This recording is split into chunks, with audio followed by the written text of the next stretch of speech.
জীবন অনেক সুন্দর যদি তা আপনি উপভোগ করতে পারেন। আর এই ছোট্ট জীবনটাকে উপভোগ করার জন্য আজকে চলে যাব কক্সেস বাজারে। সো ওয়েলকাম গাইস, আসসালামু আলাইকুম, দিস ইজ সজল, আপনাদের ভাইয়া। সো আর দেরি না করে আজকের এই কক্সবাজারের গল্পটা শুরু থেকে শুরু করি।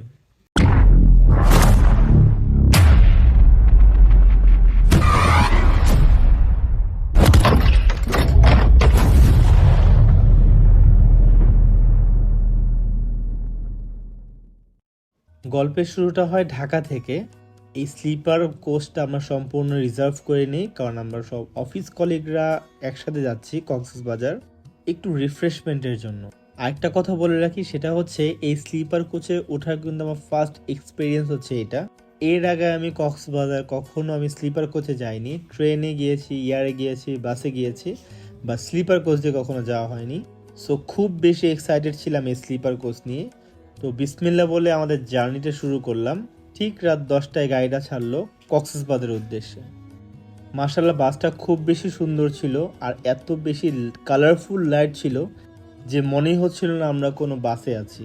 আমরা সবাই খুব বেশি এক্সাইটেড ছিলাম, বাট আমরা ডিসিশন নিতে পারছিলাম না কে উপরে ঘুমাবে আর কে নিচে ঘুমাবে।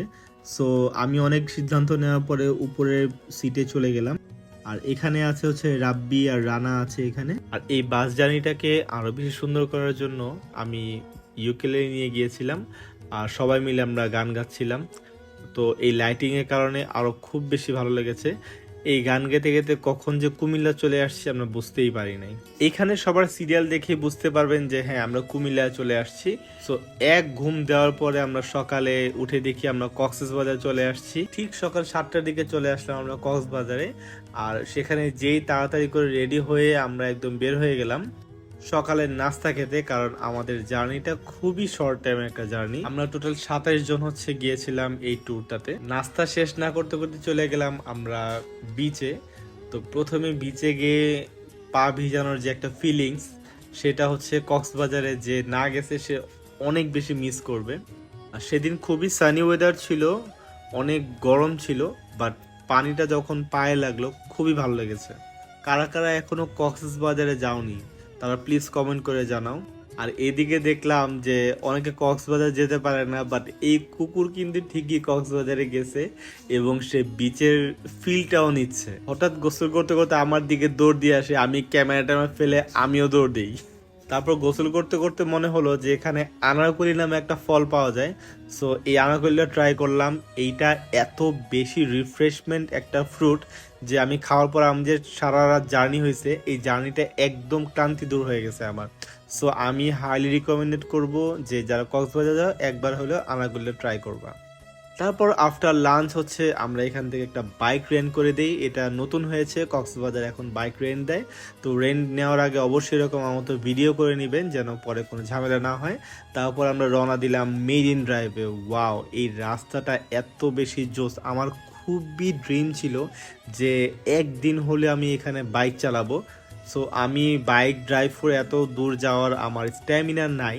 তো আমার জন্য খুব ভালো হয়েছে যে এরকম বাইক এখানে রেন্ট দেওয়া হয়। আর কে কে এই জায়গায় বাইক চালাতে চাও তারা কিন্তু অবশ্যই রেন্ট নিয়ে এখানে কিন্তু বাইক চালাতে পারো।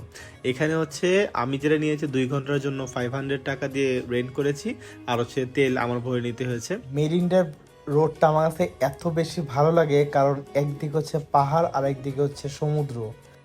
আমি কিন্তু পাহাড় এবং সমুদ্র দুইটাই অনেক বেশি লাইক করি। তো কে কে পাহাড় পছন্দ করো আর কে কে সমুদ্র পছন্দ করো অবশ্যই কমেন্ট করে জানাবা। আমার কাছে কিন্তু দুইটাই খুব বেশি ভালো লাগে, বাট মেরিন ড্রাইভে যারা বাইক বা গাড়ি চালাবা তারা খুবই কেয়ারফুলি চালাবা, কারণ এখানকার গাড়িগুলা মানে কোনো নিয়ম কানুন মানে না, যে যেভাবে পারে চলে আসে। রাস্তা একটু ভাঙাচোরাও আছে, বৃষ্টির কারণে একটু রাস্তা ভেঙেছে। তো আমরা যেটা দেখলাম যে আর্মিরা নতুন করে রাস্তা বানাচ্ছে। বাট হ্যাঁ, এই ভিউ দেখে আমাদের সারাদিনে ক্লান্তি দূর হয়ে গেছে এবং আমাদের বাইক রেন্টের পয়সা উসুল হয়ে গেছে। আর এখানে রাব্বি আমার সামনে ছিল, রাব্বিও বাইক চালাইতেছে। তো দুই বাইক মিলে আমরা খুবই এনজয় করতেছিলাম। হ্যাঁ, আমরা ওভার স্পিডে চালাইনি, বাট খুবই এনজয় করছি রাস্তাটা। আর এখানে যদি আপনি আপনার পার্টনার নিয়ে এরকম বাইক দিয়ে ঘুরেন তাহলে কিন্তু আরো বেশি মজা লাগবে। আমি আমার পার্টনারকে কিন্তু খুব বেশি মিস করছি। তো সুন্দর প্লেসটাকে ফিল করার জন্য আমরা একটু ব্রেক করি একটা বিচে, কারণ এই সানসেটের টাইমটা অনেক সুন্দর সুন্দর পিকচার তোলা যায়। দেখতে দেখতে সন্ধ্যা হয়ে গেল, তারপর আমরা এখন যাব হচ্ছে হোটেলের দিকে।